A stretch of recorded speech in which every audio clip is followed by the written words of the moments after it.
आता जय महाराष्ट्र बुलेटिन मध्ये आपलं सगळ्यांचं स्वागत आणि बुलेटिनच्या सुरुवातीलाच एक संतापजनक बातमी आहे पुण्यातून। पुण्यातल्या भोरमधील 4 वर्षीय चिमुरडीवरती लैंगिक अत्याचार करण्यात आला। कठोर कारवाईचा आदेश सुद्धा आता मुख्यमंत्र्यांनी दिल्याचं समजतंय। पुणे ग्रामीण पोलीस अधीक्षकांना मुख्यमंत्र्यांनी हे निर्देश दिल्याचं सुद्धा समजतंय।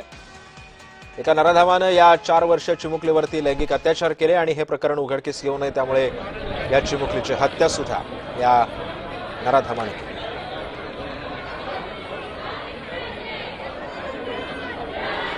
आणि या संदर्भामध्ये अधिक माहिती जाणून घेऊयात। माझा सहकारी प्रीतम पुरोहित सध्या आपल्या सोबत आहे।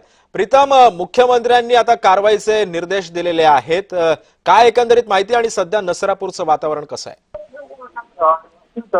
काल सायंकाळी संपूर्ण घटना घडली आणि काल सायंकाळपर्यंत ते आजपर्यंत गावकऱ्यांनी आक्रोश केला होता आणि आज सकाळी गावकऱ्यांनी मूकमोर्चा काढून काळ्या फीत बांधून त्या आरोपीला आमच्या ताब्यात द्या किंवा फाशी द्या या दोनच गोष्टी त्यांनी मागण्या केल्या। मात्र स्थानिक आमदार शंकर मांडेकर यांनी मध्यस्थी करून गावकऱ्यांची समजूत काढण्याचा प्रयत्न केला। त्यावेळेस आजी आमदार संग्राम थोपटे हे देखील यावेळेस उपस्थित होते आणि यांनी गावकऱ्यांची समजूत काढली। प्रशासकीय अधिकारी सर्व या ठिकाणी उपस्थित होते।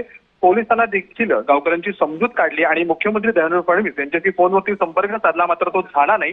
अगदी तीच घटना पालकमंत्री यांच्यासोबत देखील झाली, सुनेत्रा पवार यांच्यासोबत। मात्र महिला व बालविकासच्या मंत्री आदिती तटकरे यांच्याशी संपर्क साधून त्यांनी गावकऱ्यांचा समजूत काढण्याचा जो देखील प्रयत्न केला आणि त्या प्रयत्नाला कुठेतरी आता यश आलेलं आहे। आणि मुख्यमंत्री देवेंद्र फडणवीस यांनी जे पुण्याचे पोलीस अधीक्षक आहेत संदीप गिल त्यांना आदेश देऊन कठोरात कठोर जी कारवाई करण्याची जी आहे ती त्यांनी मागणी केलेली आहे। त्याचबरोबर पोलिसांनी देखील आता ऍक्शन मोड घेऊन या आरोपीवरती लवकरात लवकर गुन्हे दाखल करून जी काही कायदेशीर प्रक्रिया ज्या बाबी आहेत त्या लवकरात लवकर पूर्ण करून केस जी आहे ती फास्ट ट्रॅक वरती चालवावी या पद्धतीने सगळे पावले उचललेली आहेत। आणि गावकऱ्यांची एक समिती गठीत करून ती मुख्यमंत्री देवेंद्र फडणवीस, पालकमंत्री सुनेत्रा पवार यांची भेट घेऊन त्या संबंधित घटनेचा तीव्र निषेध करून आरोपीला कठोरात कठोर शिक्षा होण्याची देखील मागणी करणार आहेत।